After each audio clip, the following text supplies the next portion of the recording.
Hello दोस्तों, स्वागत है आपका जेएम एडुकेटर में। जी हाँ, आप सही देख रहे हैं, सही पढ़ रहे हैं। अध्याय 4 कार्यपालिका का हम मोस्ट इंपॉर्टेंट क्वेश्चंस लाए हैं आपके सामने। अब हम रखने जा रहे हैं। आप कृपया ऐसे देख, आपके सामने आ गए हैं आपके इंपॉर्टेंट क्वेश्चन। आप यहाँ पर देख सकते हैं, मैंने 1 अंक वाले प्रश्न अलग रख रखे हैं। फिर यहाँ पर मैंने देख लो, आप ये पूरे लिख रखे हैं 10 तक 12 तक, और भी होंगे वो मैंने पीछे कर रखे हैं, आपको भी दिखाऊंगी। आप यहाँ पे पढ़िए, पढ़ना स्टार्ट कीजिए। कार्यपालिका से आपका क्या अभिप्राय है? सरकार का वह अंग जो कानूनों को लागू करता है। जी हाँ, कार्यपालिका, आपको भी पता होगा कि कार्यपालिका कानूनों को लागू करता है और विधायिका बनाता है और न्यायपालिका न्याय करता है। ये महत्वपूर्ण 3 अंग हैं जिनके अपने अपने खुद के कार्य हैं। फिर दूसरा प्रश्न है आपके सामने, कार्यपालिका में मुख्यतः किन किन लोगों को सम्मिलित किया जाता है? आप भी जानते होंगे, आपने अध्याय में पढ़ा होगा। राष्ट्रपति, प्रधानमंत्री, मंत्रिपरिषद और नौकरशाही। ये 4 लोग बहुत ही मुख्य इंसान हैं जिन्हें रहना चाहिए कार्यपालिका में। और आप जानते होंगे कि भारत और इंग्लैंड की कार्यपालिका में प्रमुख अंतर क्या है? भारत का राष्ट्रपति जनता द्वारा अप्रत्यक्ष रूप से चुना जाता है, अध्यक्ष प्रत्यक्ष रूप से चुना जाता है, जबकि इंग्लैंड की रानी राजतंत्रीय पद्धति के द्वारा बनी राष्ट्रीय अध्यक्ष हैं। चौथा प्रश्न आप देख रहे होंगे, अध्यक्षात्मक कार्यपालिका किसे कहते हैं? उदाहरण सहित। आप अगर जानते हो, आपने पढ़ा होगा अध्याय, तो आप ये जान सकते हैं कि अध्यक्षात्मक कार्यपालिका कहाँ होती है। अध्यक्षात्मक कार्यपालिका अमेरिका में होती है, जहाँ राष्ट्रपति कार्यपालिका तथा विधानपालिका दोनों का ही अध्यक्ष होता है। वहाँ पर प्रधानमंत्री नहीं होते, सारी शक्तियाँ राष्ट्रपति के पास ही होती हैं। चलिए आप 5वें प्रश्न पे आइए। हमें समय बर्बाद नहीं करना है एक अंकीय वाले प्रश्नों पे। 5वां क्वेश्चन, अर्ध अध्यक्षात्मक कार्यपालिका भारत के किस पड़ोसी देश में पाई जाती है? श्रीलंका। जैसे अध्यक्षात्मक में अमेरिका में पाई जाती है, वैसे अर्ध अध्यक्षात्मक में श्रीलंका में पाई जाती है।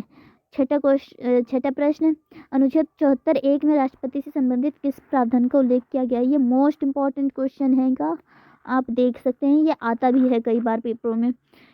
74(1) राष्ट्रपति की सहायता और सलाह देने के लिए एक मंत्रिपरिषद होगी, जिसका प्रधान प्रधानमंत्री होगा। राष्ट्रपति अपने कार्यों के लिए उनकी सलाह के अनुसार काम करेगा।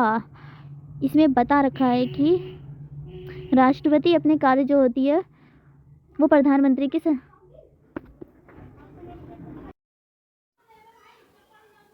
तो हम कहाँ पर थे? हम सीरीज 7 क्वेश्चन तक आ गई थी हमारी सीरीज। आप देख सकते हैं 7 क्वेश्चन में क्या है, भारत को राष्ट्रपति को प्राप्त एक स्वविवेक की शक्ति का उल्लेख करना है। इसमें आपको उत्तर दिया हुआ है, जब किसी भी दल को लोकसभा में बहुमत नहीं मिलता, तब राष्ट्रपति अपने विवेक का प्रयोग करते हुए उस व्यक्ति को प्रधानमंत्री बनाता है जिसे सदन का बहुमत प्राप्त होता है। तो इसमें आप समझ गए होंगे कि जब दोनों लोकसभा में दोनों दल के ये बहुमत मतलब बराबर होते हैं, जब बराबर होते हैं तो दोनों बहुमत के, तब उसी व्यक्ति को राष्ट्रपति प्रधानमंत्री बनाता है जिसके पास सदन होता है, सदन में बहुमत प्राप्त होते हैं। आप समझ रहे होंगे। राष्ट्रपति किस व्यक्ति को प्रधानमंत्री नियुक्त कर सकता है? आमतौर पर राष्ट्रपति केवल उसी व्यक्ति को प्रधानमंत्री नियुक्त कर सकता है जिसे लोकसभा में बहुमत प्राप्त हो। अभी आपने क्वेश्चन ये ऊपर ही देखा और नीचे भी आप देख सकते हैं, तो आपको समझ आ गया होगा। और ये सबसे पॉकेट वीटो का तो आप छोड़िएगा ही नहीं, क्योंकि ये बहुत इंपॉर्टेंट क्वेश्चन आता है। 1 नंबर में आ सकता है, 2 नंबर में आ सकता है, 4 नंबर में आ सकता है। राष्ट्रपति को प्राप्त वीटो की शक्ति से क्या अभिप्राय है? इसमें राष्ट्रपति संसद से पारित विधेयकों पर अपनी स्वीकृति देने में विलंब कर सकता है। आप समझ रहे हैं कि नहीं? अगर नहीं समझ रहे हैं तो मैं समझा देती हूँ आपको। इसमें बता रखा है कि राष्ट्रपति जो होता है वो किसी भी विधेयक को, मतलब किसी भी कानून, वो मतलब स्वीकृति जब लेनी होती है उन्हें, तो वो अपने जेब में रख के वो भूल जाता है, मतलब जेब में रख लेता है कि हाँ मैं दे दूंगा स्वीकृति, और फिर भूल जाता है वो, बस इसी को पॉकेट वीटो कहते हैं। आप 10वां क्वेश्चन देखिए, भारत में गठबंधन की सरकारों का युग कब से शुरू हुआ था? 1989 से शुरू हुआ था, आपने पढ़ा होगा, था भी हमारे चैप्टर में। 11वां क्वेश्चन, संविधान के 91वें संशोधन द्वारा मंत्रिपरिषद से संबंधित किस प्रावधान को सम्मिलित किया गया है? मंत्रिपरिषद के सदस्यों की संख्या लोकसभा की कुल सदस्य संख्या के 15% अधिक नहीं होती। चलिए हम दूसरा क्वेश्चन करते हैं। दूसरा पेज खोल ली हूँ मैं आपके सामने, आप देखिए। तो 13वां क्वेश्चन आप देख रहे हैं, राज्यपाल की नियुक्ति कौन करता है? राष्ट्रपति करता है। और ये आप 1 मार्क्स वाले हैं, तो इसमें हम अपना समय बर्बाद नहीं करेंगे। आप 2 अंकीय प्रश्न उत्तर पे आइए, पर ये भी इंपॉर्टेंट है, मैंने ये नहीं कहा कि इसे छोड़ दो आप। ये 16वां क्वेश्चन आप देख लीजिए एक बार बस। इस पे नज़र डाल दीजिए। और अब 2 अंकीय प्रश्न उत्तर को हम स्टार्ट करने जा रहे हैं। कार्यपालिका के किन्हीं 2 रूपों का वर्णन कीजिए। रूपों में अंतर होता है और उनके 2 प्रकारों में और अंतर होता है। ये 2 इसके रूप पूछे हैं तो इसके 2 रूप हम कोई से भी बता सकते हैं। संसदीय कार्यपालिका और अध्यक्षात्मक कार्यपालिका। और इसके जो प्रकार होते हैं वो अलग होते हैं। प्रकार जो होते हैं वो होते हैं सामूहिक नेतृत्व और एक व्यक्तिगत नेतृत्व। व्यक्तिगत नेतृत्व में आता है ओनली ऑन अध्यक्षात्मक, और सामूहिक नेतृत्व में आता है संसदीय और अर्धाध्यक्षात्मक आता है। ठीक है। अब दूसरा क्वेश्चन आप देखिए, सामूहिक उत्तरदायित्व से आप क्या समझते हैं। सामूहिक उत्तरदायित्व अभी मैंने बताया आपको, तो आप यहाँ पे देख लीजिए, अध्यक्षात्मक कार्यपालिका जो सरकार लोकसभा में विश्वास खो देती है उसे त्यागपत्र देना पड़ता है। ठीक है। अब ये तीसरा क्वेश्चन आप देखिए, ये वाला तो आपके लिए मोस्ट इम्पॉर्टेंट क्वेश्चन में से ही है। ये वाला थर्ड क्वेश्चन आप मोस्ट इम्पॉर्टेंट क्वेश्चन ही है। तीसरा क्वेश्चन है आपका, राष्ट्रपति की आपातकालीन शक्तियों से आपका क्या अभिप्राय है। आप ये याद करके ही जाना क्योंकि ये पक्का आएगा ही आएगा। ठीक है, तो आपको समझ आ रहा होगा जब मैं बता रही हूँ। तो ये 4 मार्क्स में भी आ सकता है, 3 मार्क्स में भी आ सकता है, 2 मार्क्स में भी। राष्ट्रपति की आपातकालीन शक्तियों से क्या अभिप्राय है। जब संसद का अधिवेशन न चल रहा हो तो राष्ट्रपति अध्यादेश जारी कर सकता है यदि देश पर आक्रमण हो जाए तो। जैसे जल सेना, थल सेना और वायु सेना पर आपातकालीन शक्तियां का प्रयोग किया जाता है राष्ट्रपति के द्वारा। यदि देश में वित्तीय संकट आ जाए तो अभी मैंने बताया जल सेना, थल सेना, वायु सेना। ठीक है, चलिए क्वेश्चन 4 के ऊपर चलते हैं हम। राष्ट्रपति एक अलंकारिक प्रधान है, स्पष्ट करो।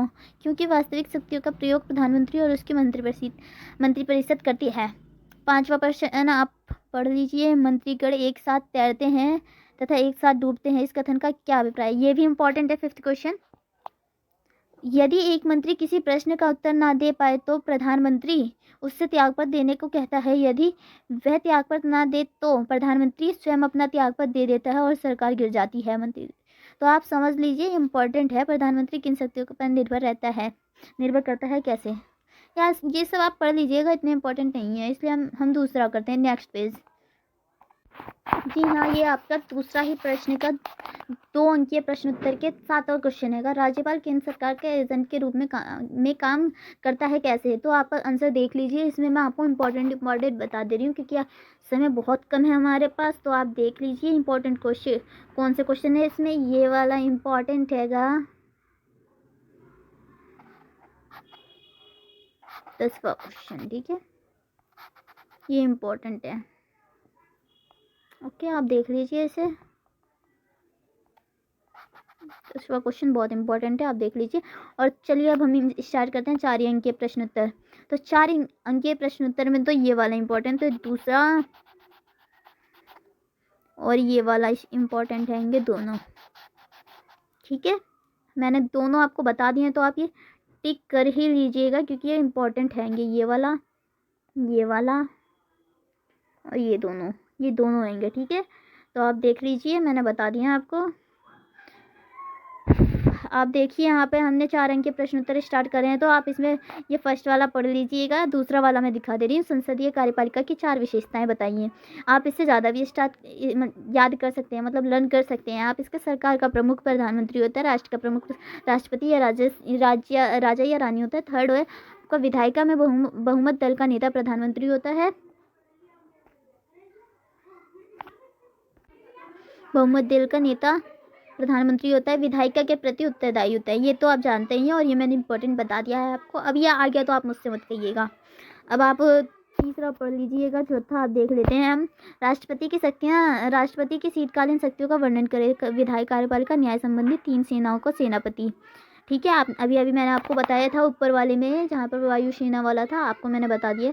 और ये अब हम देखते हैं 5वां क्वेश्चन जो बहुत इंपॉर्टेंट है।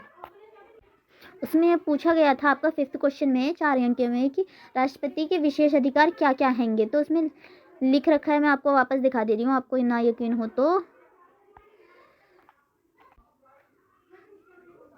ये रहे, मैंने आपको दिखाए हैंगे क्वेश्चन आंसर, आप देख लीजिए। 5th क्वेश्चन का है जो मैंने दिखाया, राष्ट्रपति के 2 विशेष अधिकारों की व्याख्या कीजिए। मैंने आपको दिखा दिया, आप देख लो।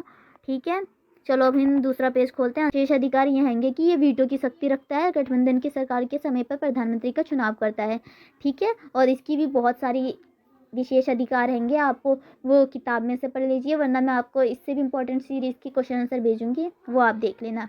ये 6th आप पढ़ लीजिएगा, 7th भी पढ़ लीजिएगा, 8th वाला आप देख लीजिएगा थोड़ा सा, आप 8th वाला देख लीजिएगा थोड़ा सा। और 5 अंकीय प्रश्न उत्तर पर अब हम आ गए हैं। 5 अंकीय प्रश्न उत्तर हम देख लेते हैं एक बार।